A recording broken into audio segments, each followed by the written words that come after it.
Morning, guys. I'm back. Hey, I wanted to expound today on choices because, we talked about yesterday, everything is about choices, and I wanted to expound on that a little bit, and what it means to make um, everything's a choice and how that looks. I'm going to show you how that looks to me. And so I'm gonna start with forgiveness and unforgiveness because I was a big grudge holder and I could hold a grudge for years and there was nothing you could say to me that was gonna make me change my mind because I felt like I was holding you captive, even though I was really holding myself captive with this unforgiveness because I had this big wall up and I didn't want to get hurt anymore. And the Word of God says that out of the heart flow the issues of life. And because I had all this unforgiveness in my heart for people, certain people, big things, little things, life-changing things, things that didn't even matter, I was just like, I don't like you, wrote you off. And it built this big wall. And then I didn't understand why I couldn't form close relationships later in life. And it was because I held so much unforgiveness in my heart that I had built this wall up. And that was my issue, was unforgiveness. And out of my heart, it flowed this big wall that I could not allow people in to have real relationship with. I mean, I've been emotionally, verbally, and spiritually abused. And when I started at the church that I'm at now, I remember telling one of my leaders, I'm just going to let you know now that I have commitment issues with the church. I love it here. I really like it here, but I'm probably not going to commit to anything because um, I had been spiritually abused and it was really devastating to me. Um, and God took me through walks of forgiveness for certain people and not just in the church. I had to walk through forgiveness for my dad even because he was a big manipulator of the word and he would use that as a way to get his way and to manipulate and control. And so I just had all this unforgiveness, and I had to learn about forgiveness. One of a leader I had at one point in time told me to get this book. It's called Total Forgiveness, and in reading that book, I was beginning to understand that forgiving somebody didn't mean I didn't have to have boundaries. It didn't mean, okay, I know you abused me, you treated me terribly, you stole my money, you whatever, that I had to be in a relationship with you and allow you back into my home or into my personal life. That I understood that that's not really what that meant. And here just recently, I was reading a book by Ian Clayton, and he talks about Jesus. Jesus only discipled 12 people. He built relationships with people, with everybody he was around, and it was because of the love that came out of him in those relationships that they wanted to change. But ultimately, he only discipled 12 people. He was close to 12 people. Out of those 12 people, he was only really close to 3, and out of those 3, he was only truly intimate with John, the one whom Jesus loved. And so, he still kept his circle small. For one, you can't please everybody. You can't have phone conversations with everybody um, and so anyways, as I really began to learn about that, it really made a difference in me. And I was like, God, I can't have a relationship with the people I want to have. Like, I'm so lonely and I desire relationships, but I wouldn't seek them out. And I was one of those people that if I reached out to you 2 or 3 times and you ignored me, or you didn't respond to my text messages, or you didn't show up for things that we planned to do together or something like that, then I was just done with you. Like, I would not chase you down. And I still won't chase people down for a relationship. Don't get me wrong. But it didn't matter to me whether or not they had something devastating going on in their life. It didn't matter to me. Like, I wasn't even going to find out because I was in self-preservation mode. I was trying to protect myself from being hurt. And so I just wouldn't allow myself to form relationships. I always kept people at a great, great distance.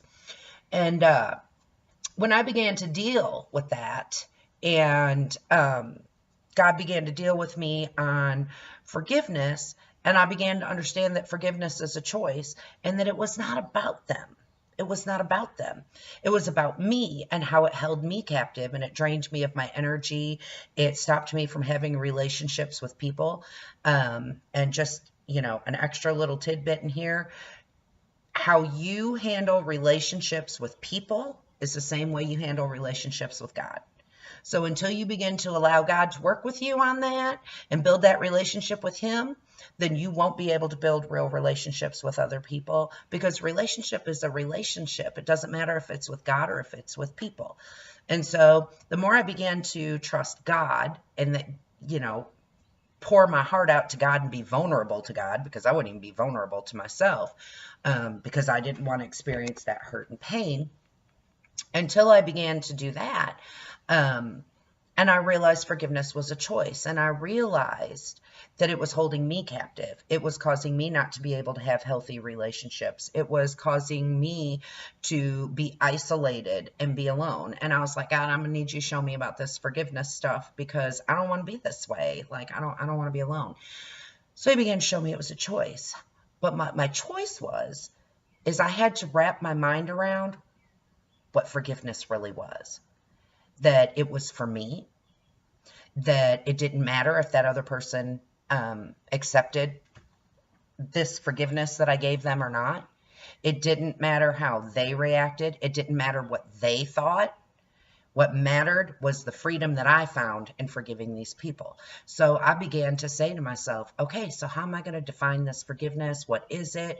And I began to wrap my mind around it and say, okay, forgiveness is a choice. And I'm choosing freedom from my heart. I'm choosing to release my brain from all this hurt and pain and shame and restraints that I've put on it. I'm choosing that. It's my choice. I can't blame these people anymore. I can't blame them for the spiritual abuse. I can't blame them for anybody for verbal abuse. I can't blame anybody for emotional abuse, because now it comes down to my choice. I had to come to the place where I owned that I was in this place in my life because of my choices. Now, I didn't know any better. But now I was in a place where I did know any better. So I had to decide what I was going to do with it.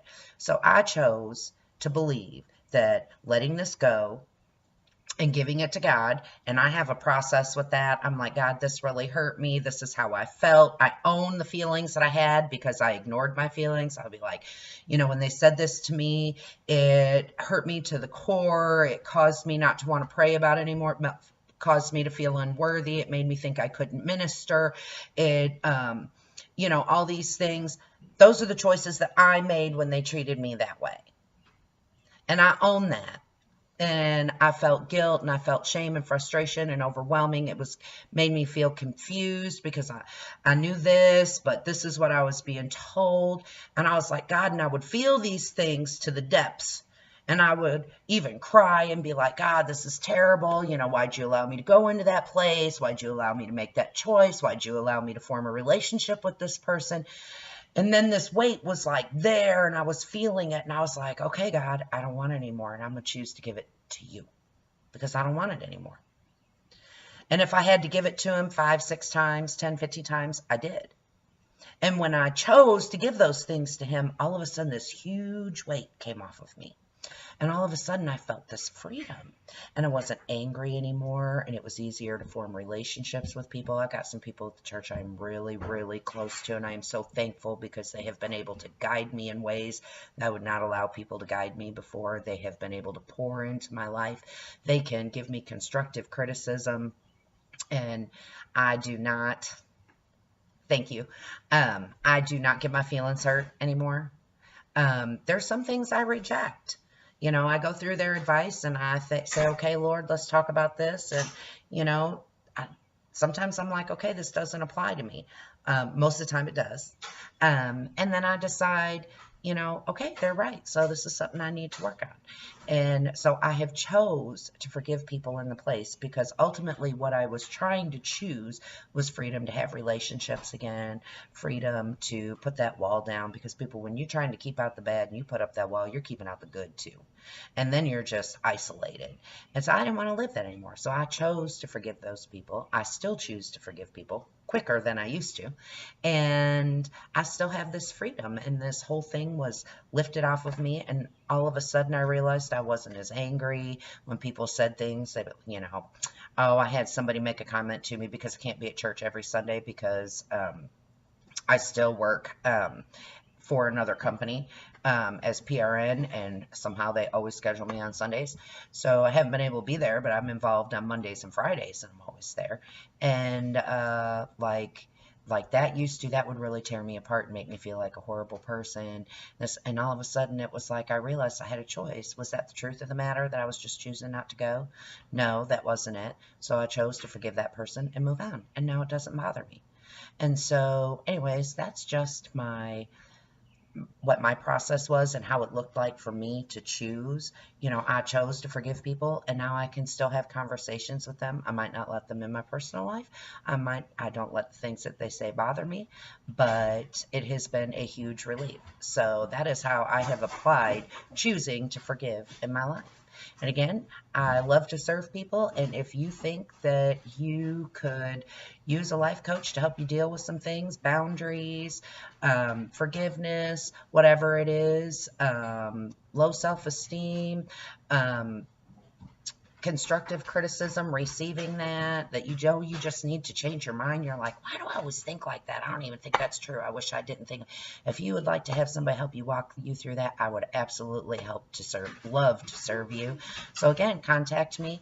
It's Elena Life Coaching. You can find me on Facebook.